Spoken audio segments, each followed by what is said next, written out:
So it's Sunday afternoon for more Orphan Talks. Still not getting much sleep, but hanging in there. Gonna change things up slightly today, very slightly. So slight that I really don't even need to mention it, but I wrote notes this time. Here they are in this book. Just getting tired of making videos and posting them and then realizing there's something I forgot to say. And since I haven't really educated myself on how to make videos with like effects and stuff and cuts and splices, I just figured I'll write stuff down and look at my book from time to time. Anyway, so I was umpiring again yesterday. Talking a lot about umpiring lately. Been doing a lot of umpiring, but no tiny little kids today who have no idea what's going on. This was a teenage game playing on, a real major league size field with 90-foot bases. And for the first time this year, I had to throw a coach out of the game. It was a close play at the plate late in the game. He disagreed with the call. He went crazy, yelling, screaming, throwing his arms. I warned him, did all the things you're supposed to do. And when I said to him, if you say one more word about this, like I'm throwing you out, he's like, I don't give a shit. So I threw him out of the game. I didn't want to throw him out of the game. I never want to throw anybody out of a game.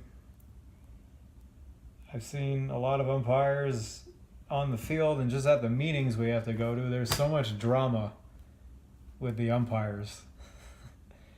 I guess a lot of them are just, control freaks or have big egos or whatever, but it's just a lot of drama, and I don't want any attention as an umpire. I mean, when I umpired in New York, like back in the day, like 10, 11 years, no, more than that, like 10, 11 years ago and beyond, I was young and kind of belligerent because I thought people wouldn't respect me, because I wasn't older like the other umpires, and most of them are middle-aged. And I'm still younger than most of them, but I'm just over all that. I just want to go completely unnoticed. And at the same time, I still, I really care about doing the job right. And, the way this guy is acting, you just got to throw him out of the game. And I'm asking myself later in the day, it's like, all right, how did I create the situation? It's like, what am I trying to learn about? Because I really didn't want to have to do this. And it just comes back to, what's really a cliche. It's just, you just got to do what you got to do, You got to do what you stand up for. And stand up for, I don't know. You just got to do what you think you got to do. And in order to do the job appropriately, I didn't have a choice but that. You got these teenage kids watching their coach go insane like they do on the major league field, young kids see enough things around every day of just getting crazy and just thinking with your ego and stuff like that. They don't need to see it right before their eyes by their own coach.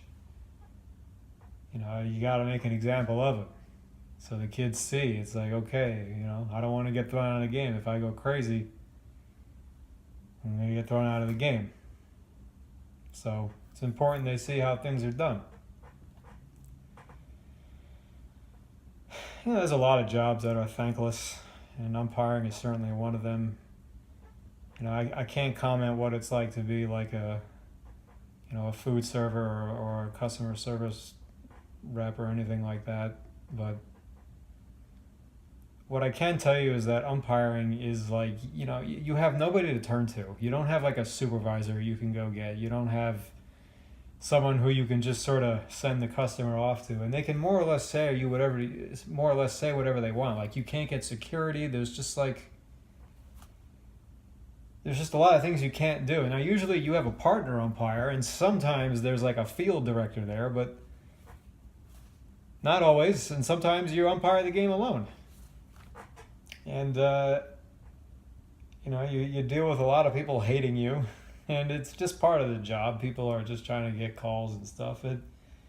It's really nothing in a lot of ways, but when you have people going crazy like this, sometimes you ask yourself, what am I doing this for?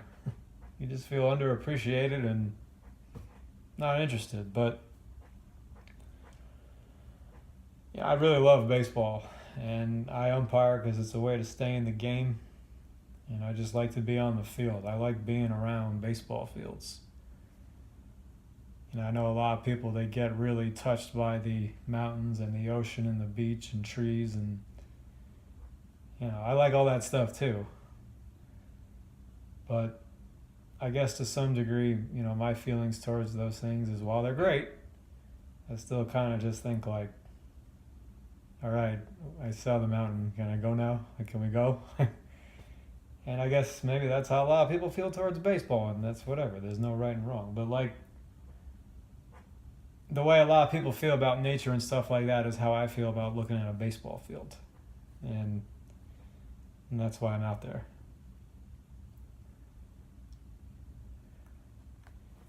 I was thinking more about baseball later in the day, and the kind of game it is, and just how much it's so much like real life. This is what happens every day. Like, number one, there's no clock in baseball, just as in life. You don't know when things are going to turn over, when things are going to end. A baseball game, there's a lot of kind of just nothing. There's a lot of standing around, and you're just kind of waiting for something to happen. And then something happens all at once, and things just pile on, Everybody relates to that, like just things come in droves. It's like sitting around all day with nothing to do for hours, and then like 3 people call you inside of like 5 minutes. It's like, why is everyone calling me at the same time? And baseball, it's like you're just standing there and you stand there, but you gotta be ready. You always gotta be ready.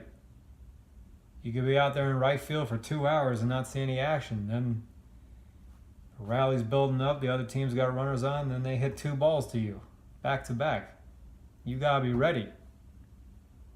You gotta be ready for those opportunities. Like, you're going through your day-to-day life. Yeah, I mean, nothing's predictable, but at the same time, it's like, you know what I mean? It's just like, just kind of a lot of the same things, and occasionally, like, something crazy happens.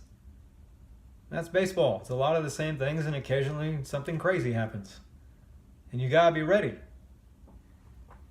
Sometimes we walk around each day, and it's like, maybe unconsciously thinking whether it's because you're bored, sad, or anything. Maybe neither of those things. Where you just think nothing's gonna happen, and then life just strikes, and you're not ready. And there's some kind of opportunity comes, and you're not ready.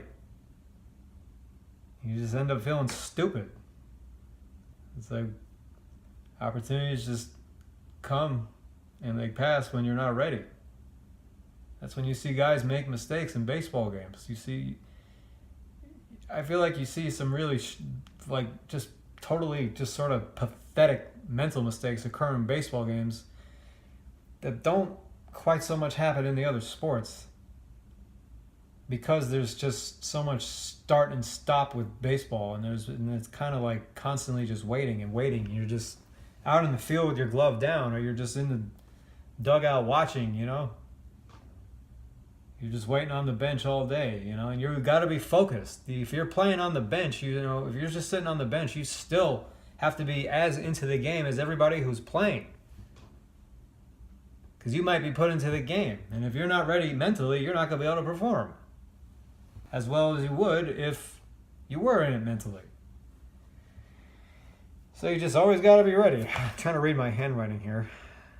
I may have forgotten something. I may not have.